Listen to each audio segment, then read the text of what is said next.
Yo yo, what up tout le monde, ça va bien? Ça fait un bout de temps, donc je vais donner un peu de mes nouvelles. Ouais, j'espère que tout le monde va bien. Je vais faire un petit tour rapidement. Top. C'est ça, aujourd'hui, cette vidéo, c'est pour prendre de vos nouvelles, puis en même temps parler un peu de trading et tout cela. Je montre un peu mon espace où que je travaille habituellement. Là, c'est sûr que je mets plus les graphiques en fin de semaine, pas trop. Parce que trop de graphiques, charting et tout, ça donne mal à la tête, c'est sûr, à la fin de la semaine. Puis trading, il faut que tu établis ta vie. Tu dois le séparer aussi. Tu peux pas trade genre vraiment 24 sur 7. Ouais, à la fin de semaine, des fois, je trade des cryptos, des fois, je fais des swing trades. Puisque le stock market est fermé. Forex, j'ai pas encore touché, j'y connais pas trop. J'ai lu tous les côtés théoriques, mais j'ai même pas encore pris aucune position. Mais ce qui est le plus fun, je vais vous montrer. Donc, à partir d'ici, mon bureau, et espace de gaming aussi. Tu vois, vous voyez, en fin de semaine, je vais jouer à un petit jeu vidéo qui s'appelle Ragnarok Online que j'ai joué depuis que j'étais vraiment jeune. Je viens juste de recommencer sur un private server. Ouais, c'est juste pour établir un peu connexion avec la jeunesse, pas trop oublier c'était quoi, genre comme tes objectifs quand tu es plus jeune. C'est sûr, quand tu vieillis, ça change. Tu deviens beaucoup plus ambitieux, mais oublie pas d'où tu proviens. Et ce que tu es ici sur Dota 2, c'est un must. Ça, c'est le jeu que j'ai toujours aimé jouer avant de jouer à League of Legends. League of Legends, c'est vraiment toxique. Bref, bon, je vais commencer. Ah, mais la partie que j'aime le plus aussi, c'est ma cuisine qui est juste ici. Donc, ouais, je fais attention, je fais beaucoup d'exercices pareil. Je mange santé parce que la cuisine, juste à côté de ton espace de travail, ton aire de travail, c'est assez intense. Alright, guys, donc parlons un peu de trading. Le trading, ouais. Ça, c'est quelque chose. Je vais essayer de clarifier certaines notions sur le day trading et le trading. Premièrement, tu as les day traders qui essaient de faire du scalping ou du sniping. Ils essaient vraiment d'aller chercher, creuser toutes les variations possibles, avoir des gains sur toutes les variations possibles. Moi, un petit instant. Je pense que ça va être un peu mieux avec ces lumières-là aussi. Oh, pas trop. Ouais, on va aller de même. Peut-être switcher ce côté-ci. Ok, plus cela. Super, super. D'accord, donc on va continuer. Ouais, comme j'ai mentionné, au début, j'étais pas trop sûr c'était quoi, donc je me suis lancé là-dedans. Tu sais, c'est COVID-19, tout le monde parle des investissements, trading. Moi, j'étais pas trop un gars d'investissement auparavant. J'ai regardé les termes, tu sais, j'étais inscrit sur Investopedia pour les termes, puisque je suis pas vraiment un gars de finance. J'étais plus un gars de genre comme management qu'on appelle, des trucs de même, tu sais, vraiment simple. Restauration auparavant, avec la famille, blablabla, toutes les affaires, toutes les activités qui passent par travers par là. Finalement, j'ai commencé à trader un peu. Je me suis dit, ok, bon, je me lance, là, je commence à faire paper account, je teste mes stratégies, je backteste mes stratégies, tout fonctionne. Là, je commence, oh, nice, je vais me lancer dans le vrai. Ensuite de ça, quand je me lance dans le vrai, j'étais comme, alright, là, il y a le côté émotionnel qui embarque. Ça, c'est très important. Côté émotionnel, c'est différent de vraiment le paper trading account. Paper trading account, t'as pas d'émotion parce que t'as pas de skin in the game qu'on appelle. Quand t'embarques un vrai account, oh là, tes émotions ils embarquent, il faut que tu fasses attention, il y a une affaire qui s'appelle FOMO, Fear of Missing Out. Il faut pas que tu te fasses pogner dans ce piège. FOMO, c'est un des pires trucs. Parce qu'en réalité, pour le trading, il faut toujours planifier ses trades. Et trade, planifier ses trades. Et trade, c'est plan. Donc, c'est ça qui est important. Si c'est le FOMO et embarque, c'est-à-dire c'est ton côté émotionnel. Oui, c'est fun, des fois FOMO ça va fonctionner, des fois ça fonctionne pas, mais quand tu es en temps de high probability, si tu es toujours FOMO, tu es dans la merde. Désolé du terme.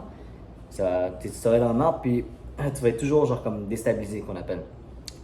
Finalement, le trading, c'est très très stratégique. Tu sais, il y a du monde qui pense que tu rentres à n'importe quel point, genre comme il voit le chart, ça monte un peu, puis il dit, oh Chris, si ça monte, j'embarque. Puis là, ça chute tout de suite après. Puis là, ils sont comme, ah, mais là, c'est quoi cette affaire-là? Le marché est contre moi. C'est quoi ça? Genre, comme l'univers est contre moi. Je viens de perdre, genre, comme 2000$. Mais là, Chris, tu caves, tu rentres pas n'importe où, là. C'est comme, il y a des positionnements que tu dois prendre, là. C'est genre comme, c'est pas à cause que tu vois que ça monte un peu. Ben, quand je dis ça monte par rapport aux chandelles, les chandelles puis les graphiques, les chandelles japonais, c'est que tu dois embarquer. Tu sais, il y a des points très stratégiques. C'est comme la littérature quand tu lis un certain langage. Je sais même pas si c'est le terme de littérature, désolé, vous voyez. Ça prend pas un gars smart là, pour faire du trading. Là. So, finalement, c'est ça. Donc, tu sais, quand tu regardes l'écran, il faut que tu comprends, tu aies la même compréhension ou approximativement avec ceux qui savent comment jouer la game. Parce que là, ils disent que 90% des traders vont perdre leur portfolio, 90% de leur portfolio, leur capital d'investissement, dans les 90 premiers jours. C'est qui est énorme. Il y en a même qui blow leur account, comme ici, là. J'ai déjà fait blow quelques accounts, là. C'est tout à fait normal. Mais, comme je mentionnais, c'est vraiment une affaire de survivre. Faut survivre à long terme. Si tu veux sortir de la game de trading, faut que tu commences tranquillement, en paper trading account. Ensuite de ça, tu peux prendre quelques positions avec un peu de vrai capital, du real money.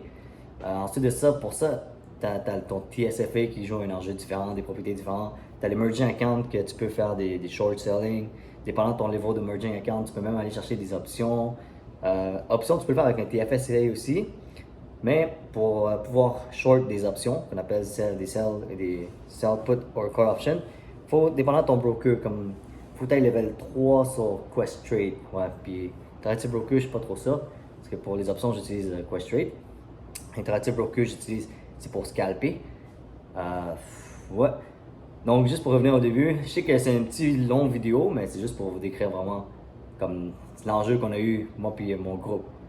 J'appelle ça le groupe parce que on a créé un groupe pour le fun.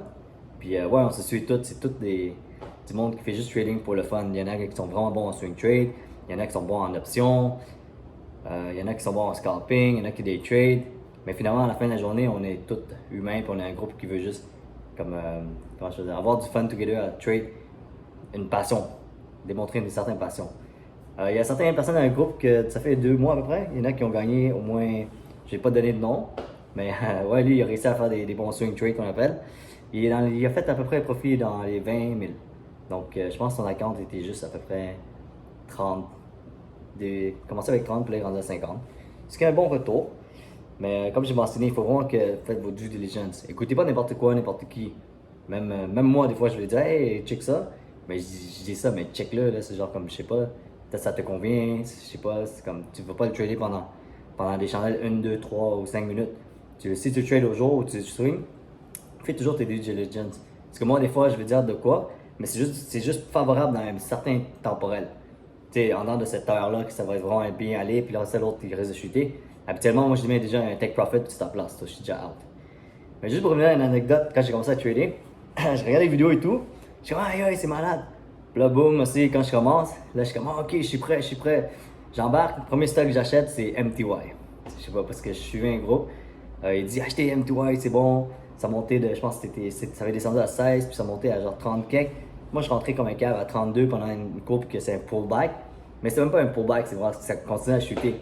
Là, je suis comme, mais ça me dérangeait pas. J'avais du capital un peu pour voir c'était quoi le vrai game. Là, je suis assis devant mes écrans et tout, je suis comme, mais qu'est-ce que Day Trader fait? Parce que là, je suis poigné sur le stock, j'ai diversifié mon capital un peu, mais ça bouge pas. Sauf qu'est-ce que je fais? Je suis assis là, j'ai quand même du temps, tu sais, c'est ça l'avantage que j'ai du temps, puis comme je fais quoi devant mes écrans, là, il n'y a rien qui bouge. C'est là que j'ai compris vraiment le terme de volatilité. Bon, tu vois, ça prend pas un génie pour faire du trading, il faut juste que tu sois un peu aware, que tu caches la game un peu vite, que tu aies une courbe d'apprentissage quand même assez conforme en haut de la moyenne, disons. Je dis en haut de la moyenne, mais tu sais, c'est juste pour déconner, là. Check-moi, là, Chris, aussi. Trading, hey, come on. Ouais, c'est vraiment ça, puis j'étais là assis pendant des fucking shows, comme toute la journée, là, j'étais genre comme, mais là, je fais quoi, Chris, je comprends pas. Là, je commence à demander des questions à tout le monde, parce que moi, je suis des gars curieux. Je demande à tout le monde, hey, qu'est-ce qui se passe? Le monde, ils sont genre comme, en réalité, je réalisais que ils faisaient pas de day trading.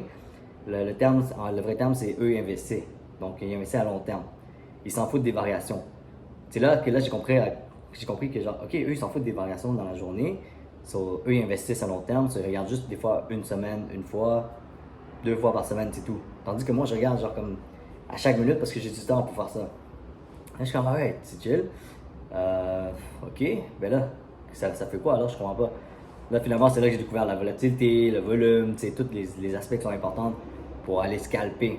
Puis là, tu vois, ça rentrer dans différentes games. Le scalping, c'est notre enjeu. Donc, tu as le scalping, tu as le sniping. Sniping, c'est plus technicalité. Tu as des spots, des points d'entrée qui sont très spécifiques, auxquels, après, surtout je donne des termes, là, mais après une considération, tu veux savoir où que le gros volume va entrer. Est-ce que ça va aller genre près du VWAP? Est-ce que ça va regain le VWAP? En regagnant le VWAP, est-ce que ça va squeeze out les shorts dans des positions qui est favorable pour toi? Ou si c'est à l'inverse, est-ce que ça va squeeze out les longs? C'est là que tu vois des gros chandelles qui chutent. Mais ça, tu peux le voir juste sur 1, 3 ou 5 minutes, des fois 15. Si tu regardes la chandelle de 1 jour, il est caché dans la chandelle de 1 jour. Guys, je sais que c'est une fucking longue vidéo là. Mais c'est juste pour raconter un peu c'est quoi les aspects que j'ai. Les aspects, les enjeux, puis les trucs que j'ai rencontrés, disons. Donner un peu d'expérience aussi là, pour voir là, si le monde sont intéressés et tout. Vous pouvez me demander des questions, mais moi je garantis rien. Je suis pas un gourou du trading. Là. Genre j'apprends, je fais ça par passion. Je travaille toujours sur mes projets en fintech, qui relient en finance et technologie, qui sont sur des payment process, des payment gateway qu'on appelle sur le blockchain et tout cela. Mais ça c'est à part. C'est sûr que c'est une industrie qui est axée vers le futur. Vous allez entendre parler de plus en plus. Il n'y a pas encore toutes les régulations qu'on appelle, il manque un petit enjeu, un petit gap qu'on appelle. Mais je pense que le monde va être en mesure de se rattraper et de montrer un peu plus d'intérêt, puisque là, le gouvernement et les grosses banques commencent à ouvrir quelques portes. Mais anyways, on parle pas de ça, on parle du trading aujourd'hui. Donc, c'est pas mal ça. Donc, avec M2, ça, j'ai fait une perte. J'ai appris à accepter la perte, puis j'ai appris à jouer comme sur d'autres titres qui sont plus volatiles, plus de volume. Puis c'est là que j'ai compris que, hey, ok, mais c'est faisable, tu sais. C'est genre comme c'est quelque chose qui m'intéresse, puis à long terme, je pense que je me vois bien là-dedans. Mais je vous donne quand même, je vous dis de faire attention parce que vous devez être très très discipliné. C'est-à-dire que des fois, vous devez accepter votre loss. Si ça sort de, pas de, si ça sort de votre encadrement du setup que vous avez déjà préétabli dans vos plans, essayez de sortir ou genre comme si vous êtes chanceux, je sais pas moi, je préfère pas miser sur la chance, mais dans la vie, des fois il faut être chanceux. Il y en a des fois que le monde sont tellement chanceux toute l'année, puis après ça. Il y a même un gars qui a perdu pendant 7 mois, mais il était vraiment bon là, ce gars-là. C'est juste qu'il perdait 7 mois parce qu'il n'était pas assez discipliné. Donc tu peux être le meilleur analyste technique, technique, analyste fondamentale, puis tu peux être un excellent analyseur sensationnel aussi qu'on appelle, pour tout ce qui est relié au quantitative perspective. Ça c'est très important aussi. Mais si vous n'êtes pas discipliné, ça sert à rien. C'est sûr qu'à long terme, même si vous êtes le meilleur dans ces analyses-là, vous allez perdre. Mais comme j'ai mentionné, 90% des traders vont perdre 90% de leur portfolio, leur capital, en dehors de 90 jours. C'est tout à fait normal. C'est vraiment une game de survivabilité en ce moment. Le plus longtemps tu survis, le plus longtemps tu as de monitor time, de screening time qu'on appelle, ça te parle. Les charts te parlent en réalité. C'est comme des lettres. Là. Si tu regardes, c'est comme des mots, puis tu as réalisé, il y a quand même une corrélation. Il n'y a rien qui est définitif, mais c'est des patterns qu'on est en mesure de reconnaître. Puis les autres traders ils reconnaissent les mêmes patterns. Donc, ce qui arrive, c'est qu'ils vont essayer de se créer des play zones à l'intérieur de ces patterns-là pour scalper ces variations. Puis ils le font très bien. C'est pour ça que des fois, si tu as des level 2 et tout, et ton time and sell, tu vois, ça bouge super vite, c'est à cause qu'il y a des high frequency trading, puis il y a des gros volumes qui rentrent et sortent. Ça, on n'a pas les computers. Ici, on n'est pas. Comment dire, je n'ai pas vraiment d'équipement genre conforme pour les high trading, mais j'essaie de scalper ces variations le plus possible sur un des brokers. Et sur l'autre broker, qu'est-ce que je fais? Je fais plus des swing trades puis des options que je viens d'apprendre. C'est quand même assez compliqué les actions, mais c'est simple en même temps. Dès une fois que tu les comprends pour toujours. C'est sûr que là, il y a d'autres trucs que tu dois prendre en considération, comme un de mes amis m'a mentionné, le Vega, le Implied Volatility, genre la valeur des premiums change selon l'Implied Volatility, puis ça, tu as le delay, qu'on appelle ça time decay, relié au theta. Tu sais, je vous donne tous des termes qui a l'air genre, oh shit, du coup, il parle. Mais Chris, c'est comme tu peux chercher, parce que dès que tu pratiques un peu, tu vas être en mesure de le comprendre. Ça, c'est pas aussi simple pour vraiment comment je peux dire, perfectionner, mais c'est sûr que tu dois commencer quelque part. C'est pas un ascenseur, là. Tu dois prendre l'escalier, vas-y doucement. Ça fait partie de la game. Donc c'est pas mal ça. Je voulais donner un peu de mes nouvelles, comment ça va aller, puis tout. J'espère que tout le monde va bien. Ouais, des fois, je check Facebook, je vois que tout le monde a l'air de bien aller, en famille. Là, ça commence à se débloquer un peu partout. Le port du masque est toujours important, mais bon, on va pas rentrer là-dedans. C'est pas mal ça. Si vous avez des questions, vous pouvez me demander. C'est sûr que là, c'est pas toujours le trading. C'est très important de se déconnecter du trading, puis en profiter. Parce que la vie est quand même nice, la vie est belle, il faut en profiter. Yep. Donc c'est ça. Vous êtes désolé pour du long vidéo.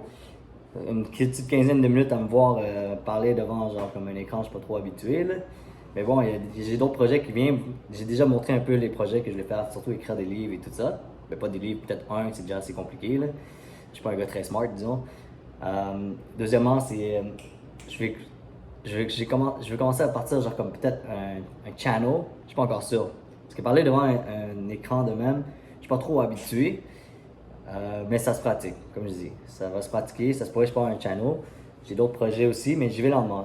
Tout le monde qui me connaît assez bien, j'ai des projets un peu partout.